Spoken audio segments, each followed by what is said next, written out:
আয়তকৈ 416 গুণ সম্পত্তি ভাবি চাওক কিমান বিশাল সম্পত্তিৰ গৰাকী হ'ব পাৰে।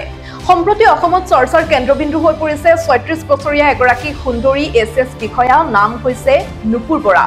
আজি আমি আপোনালোকক কম নুপুৰ বৰাৰ কেতবোৰ কাহিনী যিসমূহ কাহিনী আচলতে কোনেও নাজানে। 2019 চনত কাৰ্বি আংলঙত নিজৰ প্ৰশাসনিক কেৰিয়াৰ আৰম্ভ কৰা নুপুৰ বৰাই শেহতীয়াকৈ তেখেতৰ যি আমোলা হিচাপে বা নিজৰ যি প্ৰশাসনিক কেৰিয়াৰ সেই প্ৰশাসনিক কেৰিয়াৰত 6 বছৰ সম্পূৰ্ণ কৰিছে আৰু এই 6 বছৰত মুঠ অৰ্থাৎ 2019 চনৰ পৰা বৰ্তমান পৰ্যন্তলৈকে নুপুৰ বৰাৰ যি দৰমহা সেই নুপুৰ বৰাৰ মুঠ দৰমহা হৈছে 45 লাখ টকা।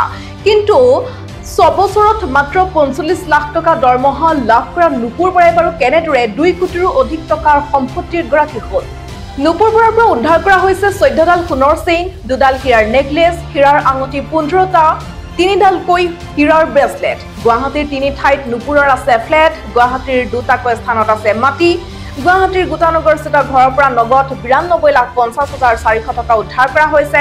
বৰপেটাৰ যিটো ভাড়াঘৰ আছে সেই বৰপেটাৰ ভাড়াঘৰৰ পৰা 10 লাখ টকা উদ্ধাৰ কৰা হৈছে নগদ। ইয়াৰ উপৰি শেহতীয়াকৈ বৰপেটাৰ SBI বেংকত থকা যি 2টাকৈ লকাৰ আছে সেই 2টাকৈ লকাৰৰ পৰা উদ্ধাৰ কৰা হৈছে 23,75,000 টকা আৰু এতিয়ালৈকে নুপুৰৰ পৰা জব্দ হৈছে প্ৰায় 116 লাখ টকা।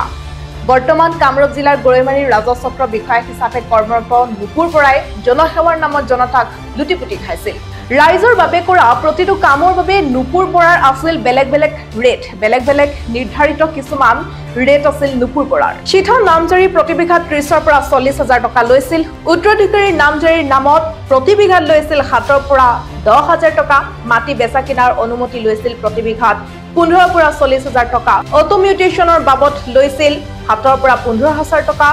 ৱাৰিছ সূত্ৰে নামজাৰিত লৈছিল প্ৰতি বিঘাত 30ৰ পৰা 40,000 টকা। বাটুৱাৰৰ বাবদ লৈছিল 15ৰ পৰা 20,000 টকা। ম্যাদীকৰণৰ নামত লৈছিল 20ৰ পৰা 25,000 টকা প্ৰতি বিঘাত। নাম কীৰ্তন বা নাম বাহাল ৰখা এইসমূহৰ ক্ষেত্ৰত 1.5 লাখৰ পৰা 2 লাখ টকালৈকে লৈছিল। নাম শুধৰণি কৰাৰ ক্ষেত্ৰত লৈছিল 20ৰ পৰা 30,000 টকা। আৰু এনেদৰেই 6টাকৈ বছৰে নুপুৰ বৰাই ৰাইজৰ পৰা লুটিপুটি খাই আহিছিল। কিন্তু নুপুৰ বৰা কেনেদৰে ধৰা পৰিল? নুপুৰ বৰাই বৰপেটাৰ চাৰ্কল অফিচাৰ হৈ থকাৰ সময়ত হিন্দুৰ ভূমি সন্দেহজনক লোকৰ নামত স্থানান্তৰ কৰাৰ অভিযোগ উঠিছে আৰু এই কামৰ বিপৰীতে আচলতে এনেসমূহ মোটা পৰিমাণৰ ধন লৈছিল আৰু নুপুৰৰ বিৰুদ্ধে অসামঞ্জস্যপূৰ্ণ সম্পত্তিৰ অভিযোগ উত্থাপন হোৱাৰ পিছৰে পৰা CM ভিজিলেন্সৰ নজৰত আছিল আৰু 6 মাহ ধৰি গুপ্তচৰৰ নজৰত আছিল নুপুৰ বৰা। নুপুৰ বৰাই এই যিসমূহ কাম কৰিছিল সেই কামসমূহ কিন্তু নুপুৰ বৰাই অকলে কৰা নাছিল। নুপুৰ বৰাৰ লগত আছিল লাট মণ্ডল, নুপুৰ বৰাৰ লগত আছিল লাট মণ্ডল, সুৰজিত ডেকা। বৰপেটাৰ ৰাজচক্ৰত নুপুৰ বৰাই দুৰ্নীতিৰ এনে পোহাৰ মেলিছিল যে টকাৰ টোপোলা দিলে মাটিবাৰী সংক্ৰান্তীয় যিকোনো কাম তেওঁ বৈধ কৰি পেলাইছিল। আৰু এইসমূহৰ মাজতেই নুপুৰ বৰা আৰু সুৰজিত ডেকাৰ নৃত্যৰ এইটি ভিডিঅ' ভাইৰেল হৈ পৰিছে। NCIMI India Council for Men এফেয়াৰ্ছৰ দাবী অনুসৰি নুপুৰ বৰাই তেওঁৰ দ্বিতীয় স্বামীৰ সৈতে বিবাহ বিচ্ছেদ উদযাপন কৰিছিল এইগৰাকী সুৰজিত ডেকাৰ সৈতে এনেদৰে। আৰু অভিযোগ উত্থাপন হৈছিল যে SCS বিষয়া নুপুৰ আৰু ডেকাৰ মাজত আছিল অবৈধ সম্পৰ্ক। এগৰাকী নুপুৰ বৰাক লৈ মুখ্যমন্ত্ৰী কঠোৰ হৈ পৰিছে। মুখ্যমন্ত্ৰীয়ে ইতিমধ্যে স্পষ্ট কৰি দিছে যে নুপুৰ বৰাক কেৱল নিলম্বন বা বৰ্খাস্তই নহয়, আইনৰ জৰিয়তেও কঠোৰ শাস্তি দিয়া হ'ব।